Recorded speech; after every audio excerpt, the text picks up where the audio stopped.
एक बार एक प्रश्न खड़ा हुआ है, क्या धनुष राम जी ने तोड़ा किस महीने में तोड़ा? अरे भैया किस महीने में तोड़ा? विवाह पंचमी किस महीने में होती है? अंदाज लगा लो। अगन में होती है कि नहीं? तो जब विवाह पंचमी विवाह हुआ तो उसी समय तो धनुष तोड़ा, तो अगन में टूटा। बोले अंग्रेजी का महीना बताओ। है तो अंग्रेजी का महीना भी उसी समय जोड़ लो भैया, अगन में अंग्रेजी का महीना है। दिसंबर पड़ेगा मुझे लगता। क्यों दिसंबर? दिसंबर में ही प्राय पड़ता है। विवाह पंचमी जो है दिसंबर में ही होती है। कहे दिसंबर? बोले रामायण में कहां लिखा है दिसंबर? अरे रामायण में अगहन तो लिखा है लेकिन दिसंबर नहीं लिखा है। मैंने कहा उस समय ईस्वी सन नहीं था जब तुलसीदास जी ने रामायण लिखी है। क्यों भैया उस समय ईस्वी सन था क्या तुलसीदास जी के समय में?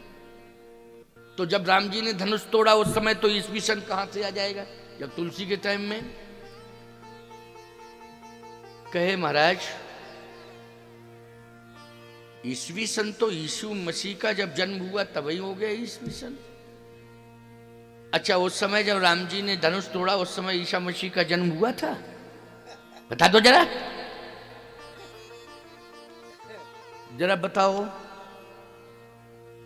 तुलसीदास जी के समय में हो गया ये बात अलग हो गई, लेकिन जब राम जी ने धनुष तोड़ा उस समय कहां से ईसा मसीह आ गए? है?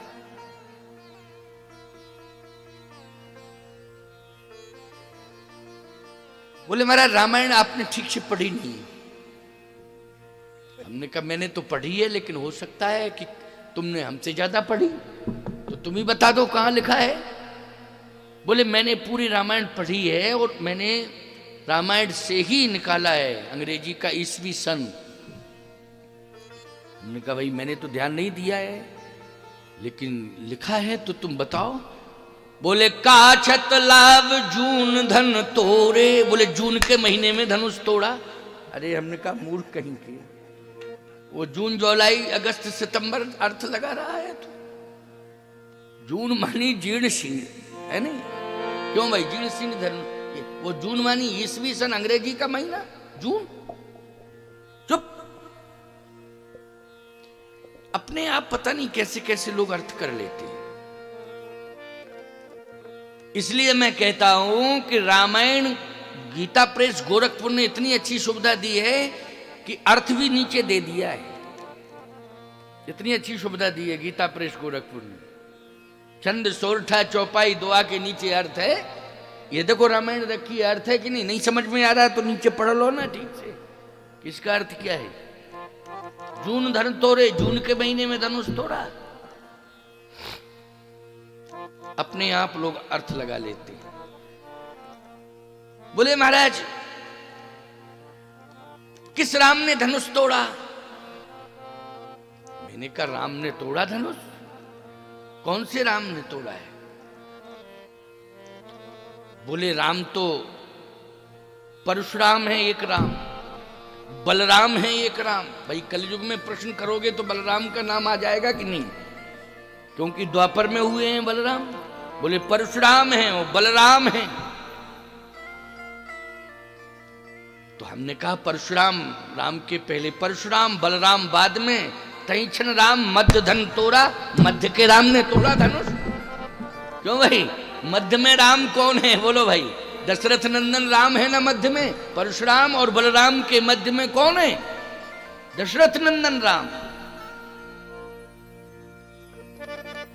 लखनऊ में कथा कह रहा था मैं, उस समय बीएसपी की सरकार थी। तो बोले महाराज आप कलयुग के राम को क्यों छोड़ रहे हैं? हमने कहा कलयुग में कौन राम है? बोले काशी राम। अरे राम राम राम राम। मैंने कहा दिमाग खराब कर रहे थे हैं? अरे ऐसे तो बहुत राम हैं, लेकिन सत्य है परशुराम और बलराम के मध्य में कौन है? दशरथ नंदन राम, अयोध्यापति राम, सीतापति राम। ये राम। उन्हीं को धनुषधारी राम भी कहते हैं। जैसे परशुराम में परशु शब्द जुड़ा है तो उनकी पहचान है परशु। बलराम में आपको मालूम है इनको हलधर भी कहते हैं। क्या कहते हैं? इनका बल क्या है? बोले हल ही इनका बल है। परशुराम जी का बल क्या है? बोले परशु ही इनका बल है। बोले राम जी दे दशरथ नंदन राम, बोले धनुष इनका बल है। ये तो शस्त्र हैं। क्या है? ये शस्त्र हैं। लेकिन इनमें जो बल है वो शस्त्र का बल नहीं है, इनमें तो चरित्र का बल है प्यारे, साधना का बल है, चरित्र का बल है। ये तो शस्त्र हैं, लेकिन मुख्य बल क्या होता है? चरित्र बल होता है, चरित्र बल। एक बार बलराम जी पर टिप्पणी कर दी थी ना कथावाचकों में ही, तो फिर लेने देने पड़ गए उनको। कभी भी जो है हमें ज्यादा भावुक बन करके किसी देवी देवता पर टिप्पणी नहीं करना चाहिए। थोड़ा सा वाणी का संभाल होना चाहिए। शब्द स्खलन हो गया तो बहुत बड़ा अपराध हो गया, समझ लीजिए। शब्द को संभालना चाहिए। बातल भूत विवश मतवारे, जे नहीं बोले वचन संभाले। शब्द को संभाल के बोलना चाहिए। देवी देवताओं के प्रति तो हमें कभी कोई नकारात्मक सोच अपनाना ही नहीं चाहिए, ना हमें टिप्पणी करना चाहिए। हमारी समझ में बात नहीं आ रही है तो पहले हम किसी गुरु के पास जाएं, महात्मा के पास जाएं, तब हम पहुंचें और प्रार्थना करें, निवेदन करें कि हमारी समझ में ये नहीं आ रहा है, आप कृपा करके हमें समझाएं। और वो भी परंपरागत गुरु हो। अब आजकल तो अपने मनमुखी गुरु बहुत हो गए हैं, बहुत गुरु हो गए हैं आजकल। तो जो उपद्रव करते हैं उनको भी लोग कहते हैं गांव का हो गुरु, तुम बहुत बड़े गुरु हो। जने क्या क्या लोग बोलते हैं, भाषाएं बदल गई। क्यों कहते कि नहीं कहते? उपद्रवी को भी गुरु कहने लगे लोग।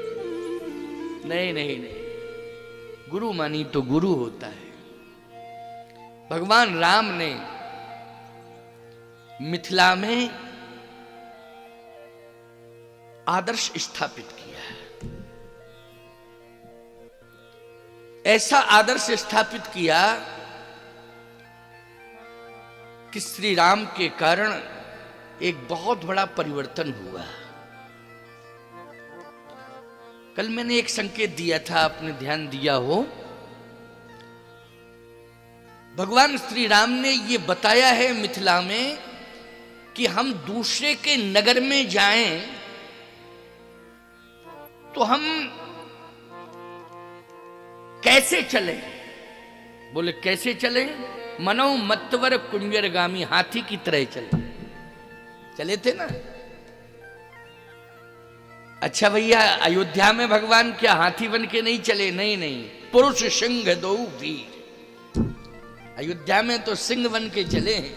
विश्वामित्र जी के साथ जब चले थे तो राम लक्ष्मण क्या बन के चले थे? बोलो, पुरुष सिंह दो वीर, सिंह बन के चले। और जब मिथिला में चले तो मनो मत्वर कुंजरगामी, हाथी बन के चले। अंतर आ गया कि नहीं आ गया? बोलो। हाथी की चाल में और सिंह की चाल में अंतर होता है। हाथी चलता है लेकिन सिंह दहाड़ता है। सिंह पहले दहाड़ता है तब चलता है। क्यों भाई? और हाथी पहले चलता है, कोई विशेष परिस्थिति आ जाए तब वो चिघाड़ता है। क्या करता है? चिघाड़ता है, जब कोई विशेष परिस्थिति आ जाती। नहीं तो हाथी तो चलता है। और हाथी जब चलता है प्यारे, याद रखना, तो हाथी की पूजा होती है, सम्मान होता है, आरती होती है। क्यों? उसे देवता माना जाता है। ऐसा व्यवहार तुम्हारा दूसरे के गांव में हो, क्योंकि जंगल में कोई हाथी की पूजा नहीं करता है। करता हो तो बता दो जरा। जंगल में बहुत हाथी हैं लेकिन कोई पूजा करता है? नहीं करता है ना। और जब वो हाथी गांव में आता है तो, लेकिन उस हाथी के साथ महावती होना चाहिए, तभी पूजा करते हैं लोग। करते हैं कि नहीं? महावती का अर्थ है अनुशासन। क्या अर्थ है? हाथी को अनुशासन में कौन रखता है? माओती रखता है। अच्छा, सिंह को अनुशासन में कौन रखता है, जरा जल्दी बता दो, बता दो जरा। सिंह को अनुशासन में कोई रखता हो? एक सज्जन कहने लगे सर्कस वाले रखते हैं महाराज। सर्कस वालों के पास रहता है तो अनुशासन में ही रहता है। प्यारे, वो एक परिस्थिति है, लेकिन याद रखना सर्कस के सिंह को कोई सर्कस नहीं मानता है, ओ सिंह नहीं मानता है सर्कस के सिंह को। सर्कस के सिंह को देखने में सिंह जैसा लगता है, लेकिन उसका आचरण श्वान जैसा हो जाता है। कैसा हो जाता है? श्वान जैसा हो जाता है। लोग पास में भी पहुंच जाते हैं, भले ही जो है प्रतिबंधित होता है वो थोड़ा सा, लेकिन कभी कभी तो वो सर्कस के सामने आ जाता है तो लोग भी पास में खड़े होते हैं, तो वो सिंह जैसी हरकत थोड़ी करता है। सर्कस का सिंह तो सिंह ही होता है, वो एक प्रकार से सामान्य स्थिति में हो जाता है। लेकिन सत्य तो ये है प्यारे, सिंह पशु संस्कृति में पैदा होता है, लेकिन याद रखना वो वीरता की पहचान रखता है। किसकी पहचान रखता है? वीरता की पहचान रखता है सिंह। लेकिन अगर सिंह बनना है तुम्हें, तो श्री राम जैसा अनुशासन रखो अपने आप में। क्या? श्री राम जी पुरुष सिंह दो वीर, वीर तो हैं, वो सिंह के समान वीर हैं, लेकिन राम जी सिंह केवल वीर ही होता है। राम जी वीर के साथ साथ गंभीर भी हैं। सिंह गंभीर नहीं होता है, केवल वीर होता है। राम जी सिंह के वीर के साथ क्या है, जल्दी बोलो? गंभीर। बोलो है गंभीर की नहीं? इसलिए पुरुष सिंह दो वीर, हरस चले मुनि भय हरण। सिंह जब चलता है तो भय व्याप्त हो जाता है समाज में। राम जी जब चलते हैं तो समाज भय मुक्त हो जाता है, क्योंकि राम जी वीर तो हैं लेकिन गंभीर हैं। बोलो, तो आपको सिंह के समान वीर तो होना है, लेकिन सिंह के समान अधीर नहीं होना है, गंभीर होना है राम के समान। सिंह अधीर हो जाता है, वीर है लेकिन गंभीर नहीं होता है, अधीर हो जाता है, आक्रमण कर देता है कि नहीं, अनुशासन में नहीं रहता है। लेकिन राम जी सिंह के समान वीर तो हैं लेकिन गंभीर हैं। इसलिए हमें वीर बनना है, लेकिन श्री राम के समान गंभीर भी बनना है। ऐसा हमारा आचरण होना चाहिए।